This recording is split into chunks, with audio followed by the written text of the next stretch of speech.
أعوذ بالله من الشيطان الرجيم. بسم الله الرحمن الرحيم.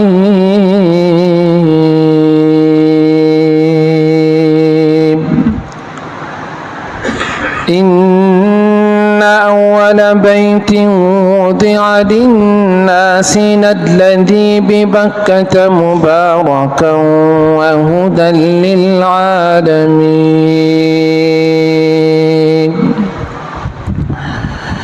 فيه آيات بينات مقام إبراهيم ومن دخله كان آمنا ولله على الناس حج البيت من استطاع إليه سبيلا ومن كفر فإن الله غني عن العالمين. صدق الله مولانا العلي العظيم. وقال النبي صلى الله عليه وسلم: من حج لله فلم يرفث ولم يفسق رجع كيوم ولدته أمه، أو كما قال صلى الله تبارك وتعالى عليه وعلى آله وصحبه وبارك وسلم تسليما كثيرا كثيرا كثيرا. سبحانك لا علم لنا إلا ما علمتنا إنك أنت العليم الحكيم. اللهم انفعنا بما علمتنا وعلمنا ما ينفعنا وزدنا علما. رب اشرح لي صدري ويسر لي أمري واحلل عقدة من لساني يفقه قولي. بزرگان محترم، نوجوانان مکرم، عزیز دوستو، اللہ تبارک و تعالی نے اپنے فضل و کرم سے اپنے خاص بندوں کو اس سال حج بیت اللہ کی سعادت کے لیے منتخب کیا ہے. خوش نصیب ہیں، سعادت مند ہیں، نیک بخت ہیں کہ پروردگار نے انہیں اپنے گھر آنے کی دعوت دی ہے. ہم اپنے گھر کو اسی کو بلاتے ہیں جس سے ہم محبت کرتے ہیں. یہ اللہ کی توفیق ہے، جس سے اللہ چاہتے ہیں محبت کرتے ہیں، اپنے گھر آنے کی توفیق عطا فرماتے ہیں. جانے والے حضرات، حجاج اکرام، ان کو چاہیے کہ اللہ کے اس اکرام اور اعزاز کا خیال رکھیں. جب اللہ نے بلایا ہے تو اسی کو راضی کرنے کے لیے، اسی کو خوش کرنے کے لیے، اس کی رضامندی اور خوشنودی حاصل کرنے کے لیے اگر سفر ہوتا ہے تو پھر یہ سفر کامیاب سفر ہوگا، اور اگر مقصد دوسرا ہے تو پھر اس سفر سے کچھ حاصل نہیں بلکہ جو کچھ تھا وہ سب ضائع ہو جائے گا. اللہ پاک نے حج کے بارے میں جن آیتوں میں تذکرہ فرمایا، ان آیتوں میں حج کی فرضیت سے پہلے اللہ پاک نے اس آیت کا جو آغاز ہے حج کے حکم سے پہلے اللہ نے فرمایا: وَلِلَّهِ، اے ایمان والو، اے حج کی استطاعت رکھنے والو، تمہارا یہ سفر صرف اللہ کے لیے ہوگا، تبھی قابل قبول ہوگا. اللہ تبارک و تعالی فرماتے ہیں: ان اول بیت وضع للناس، بے شک پہلا گھر جو لوگوں کے لیے بنایا گیا، للذی ببکۃ مبارکا، وہی گھر ہے جو مکہ مکرمہ میں ہے، بہت ہی مبارک ہے. وہدل، اور وہ ہدایت کا سرچشمہ ہے، وہ برکتوں کا بھی مرکز ہے، ہدایت و رشد کا بھی مرکز ہے۔ راہ ہدایت کو پانے والے دنیا کے کونے کونے سے اس حج کے حاصل کرنے کے لیے، حج ادا کرنے کے لیے اللہ کے لیے پوری دنیا سے سفر کر کے پہنچتے ہیں۔ تو یہ پہلا گھر برکتوں والا، ہدایت والا جو مکہ مکرمہ میں ہے، اللہ نے ارشاد فرمایا اس میں اللہ کی طرف سے واضح نشانیاں بھی ہیں، مقام ابراہیم بھی ہے۔ آگے فرمایا اللہ تبارک و تعالیٰ نے یہ حج اللہ کو خوش کرنے کے لیے، راضی کرنے کے لیے فرض کیا ہے۔ وَلِلَّهِ عَلَى النَّاسِ حِجُّ الْبَيْتِ مَنِ اسْتَطَاعَ إِلَيْهِ سَبِيلًا، جو حج کی استطاعت رکھتے ہیں کعبۃ اللہ تک پہنچنے کی، ان کے پاس حیثیت ہے، طاقت ہے، صحت ہے، مال ہے، سہولت ہے، ان لوگوں پر حج فرض ہے۔ لیکن اللہ نے فرمایا یہ سب اللہ کو راضی کرنے کے لیے ہو، تبھی اس کا اعتبار ہوگا۔ تو یہ حج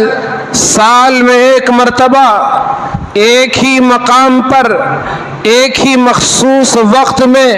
تمام لوگوں کا حج ادا ہوتا ہے۔ نماز پوری روئے زمین پر جہاں بھی ادا کرو نماز ہو جاتی ہے، لیکن حج صرف عرفات کے میدان میں ہوتا ہے۔ مقامات حج کے جو خاص مقامات ہیں جہاں مناسک ادا کیے جاتے ہیں، حج کے فرائض و واجبات صرف اور صرف وہاں ادا ہوتے ہیں۔ دنیا کا کوئی ایسا مقام اس کے علاوہ نہیں کہ بندے مومن وہاں پہنچ جائے تو اس کا حج ادا ہو جائے گا۔ ایک بار نہیں، دو بار نہیں، کروڑ مرتبہ بھی پہنچ جائے تو اس کا حج سوائے مکۃ المکرمہ کے عرفات کے اور وہاں کے جو واجبات ادا کرنے کی جگہ ہیں، کہیں کسی کا حج ادا نہیں ہوتا۔ اگر یہی بات ہوتی تو پھر انبیاء اکرام علیہم السلام نے، آپ تاریخ پڑھیں، حدیث کی کتابیں پڑھیں، انہوں نے حج کیا تو وہ مکہ مکرمہ پہنچ کر انہوں نے حج ادا فرمایا۔ صحابہ کا حج مکہ مکرمہ میں عرفات میں ادا ہوا، اور تابعین، تبع تابعین، اولیاء، اتقیاء، صلحاء سب نے حج ادا کیا۔ تو انہی مخصوص ایام میں مخصوص جگہ پہنچ کر انہوں نے حج ادا فرمایا۔ تو یہ حج کے لیے اللہ پاک نے دن بھی متعین کر دیا، جگہ کو بھی متعین کر دیا، اوقات کو بھی متعین کر دیا۔ پوری دنیا کے مسلمان ایک جگہ جمع ہوتے ہیں، کیا ان کی وہ محبت، کیا وہ حج میں عاشقانہ انداز کہ بندہ مومن اپنے سلے ہوئے کپڑے نہیں پہنتا، سوٹ بوٹ میں رہنے والا، وقت کا بادشاہ، بڑا دولت مند، کیا امیر، کیا وزیر، کیا رئیس، کیا مالدار، سب اپنے قیمتی لباس کو اتار دیتے ہیں، اور اسی طرح غریب بھی، یتیم بھی، اور بے کس و بے سہارا، ناچار بھی، جو اگر وہاں لاچار بھی وہاں پہنچنے کی کسی طرح طاقت رکھ کر پہنچ جاتے ہیں، ان کے پاس گھر نہیں، بنگلہ نہیں، کار نہیں، عمدہ کپڑے نہیں، ان کو بھی ایک ہی لباس، امیر کو بھی ایک لباس، سب کو ایک لباس دے دیا، اور وہ بھی سلے ہوئے، بغیر سلی چادریں، ایک اوپر ڈال لو اور ایک نیچے باندھ لو، اور یاد کرو کہ تمہارا ایک دن وہ ہوگا جس دن تم اس دنیا کو چھوڑ کر چلے جاؤ گے۔ تمہارے پاس تمہارا قیمتی لباس نہیں ہوگا، تمہاری دولت تمہارے ساتھ نہیں جائے گی، تمہارے ساتھ یہ لباس وہ بھی مٹی کھا جائے گی، اس کی بھی کوئی حیثیت نہیں۔ اس دن کو اے حاجیو یاد کرو کہ آج تم اپنے قیمتی لباس کو نکال کر اس انداز سے جا رہے ہو، اللہ کے یہاں تمہاری حاضری ہو رہی ہے، اس کے دربار میں تم پہنچ رہے ہو۔ ذرا اپنے اس آخری دن کو بھی یاد کر لو کہ اس دن تو تم خود چل بھی نہیں پاؤ گے، تمہیں کوئی اور اٹھائے گا، کوئی اور نہلائے گا، کوئی اور کفنائے گا، اور کوئی اور لے جا کر تمہاری نماز پڑھ کے دفن بھی کر دیا جائے گا۔ یہ سادگی اللہ کو پسند ہے، وہ لباس جو رسول اکرم صلی اللہ علیہ وسلم پہنا کرتے تھے۔ آقا علیہ الصلاۃ والسلام کے وہ صحابہ کرام جن کے پاس کبھی کبھار ایک چادر ہوتی تھی اور وہ بھی اتنی چھوٹی کہ جنگ میں شہید ہو گئے تو چادر اگر سر پر ڈھانکی جائے تو پیر کھل جائیں، پیر پہ ڈالے سر کھل جائے، اور ان کے کفن کے لیے بھی ان کی چادر کافی نہ ہو، ایسی قسم پرسی کے عالم میں انہوں نے اسلام کے پرچم کو بلند کیا تھا۔ تو اللہ تبارک و تعالی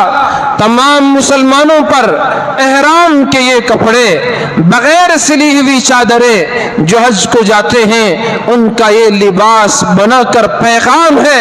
انسانوں تم کتنے بھی امیر کیوں نہ ہو، خدا کے دربار میں آئے تو سب فقیر ہو، تم سب وانتم الفقراء، تم سب فقیر ہو، واللہ هو الغنی، غنی بے نیاز، سب کا مالک و خالق ایک اکیلا اللہ ہے۔ تو حاجیوں ہمارا یہ سفر اللہ کو راضی کرنے کے لیے ہو، اسے خوش کرنے کے لیے ہو۔ تو حاجی حج سے پہلے اپنے معاملات کو حل کرنے کی کوشش کرے، اس کے اوپر کوئی قرض ہے قرض کو ادا کرنے کی کوشش کرے، اپنا معاملہ درست کرے، وہ اپنے دل میں کینہ لیے ہوئے کسی سے بغض و عداوت دشمنی کو پال کر خدا کی محبت کو کیسے حاصل کر سکتا ہے؟ بندے آپ سے ناراض ہوں، والدین آپ سے ناراض ہوں، آپ کے بھائی بہن آپ سے ناراض ہوں، آپ کے پڑوسی آپ سے ناراض ہوں، اور ہم نکل گئے اللہ کو راضی کرنے کے لیے، تو پھر آپ ہی بتائیں اس دل میں خدا کی محبت کیسے آئے گی؟ جس دل میں لوگوں سے دشمنی ہو، لوگوں سے عداوت و بغض و عناد ہو، حسد اور جلن ہو، تو پھر اس دل میں اللہ کی محبت کیسے آ سکے گی؟ اس آدمی کو اللہ کی رضامندی وَرِضْوَانٌ مِّنَ اللَّهِ اکبر، وہ اللہ کی خوشنودی، اس کی خوشی کیسے حاصل ہو سکے گی؟ تو اس لیے اپنے دل کو بھی پاک صاف کرے، اپنے معاملے کو بھی درست کرے، جو ہمارے اور دوسروں کے درمیان کا معاملہ ہے اس کو بھی پوری طرح سے درست کرنے کی کوشش کرے، تاکہ ہمارا یہ سفر کامیاب ہو جائے، ہمیں اللہ کی محبت نصیب ہو جائے، اللہ کی معرفت نصیب ہو جائے۔ اللہ رب ذوالجلال جو وہاں اس نے برکتیں رکھی، رحمتیں رکھی، سعادتیں رکھی، وہ تمام کی تمام نصیب ہو جائیں۔ تو پہلی بات دل کو خالص اللہ کی طرف متوجہ کرے کہ میرا یہ سفر اللہ کے لیے ہے، اور دوسری بات اپنے معاملات کو درست کرے۔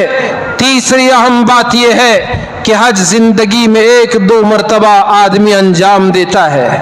پہلی بار جب بچہ نماز پڑھتا ہے تو وہ نماز کو سیکھتا ہے، کیسے نماز پڑھوں، رکعت کیسے باندھی جائے، تکبیر تحریمہ کیا پڑھی جائے، ثنا کیسے پڑھی جائے، قیام کیا ہو، قرات کیا ہو، رکوع کیا ہو، سجدے کیسے، جلسہ کیا، قاعدہ کیا،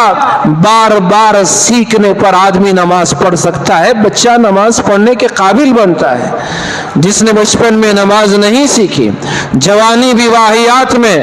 لوگوں سے گستاخی اور بے ادبی کرنے میں گزار دی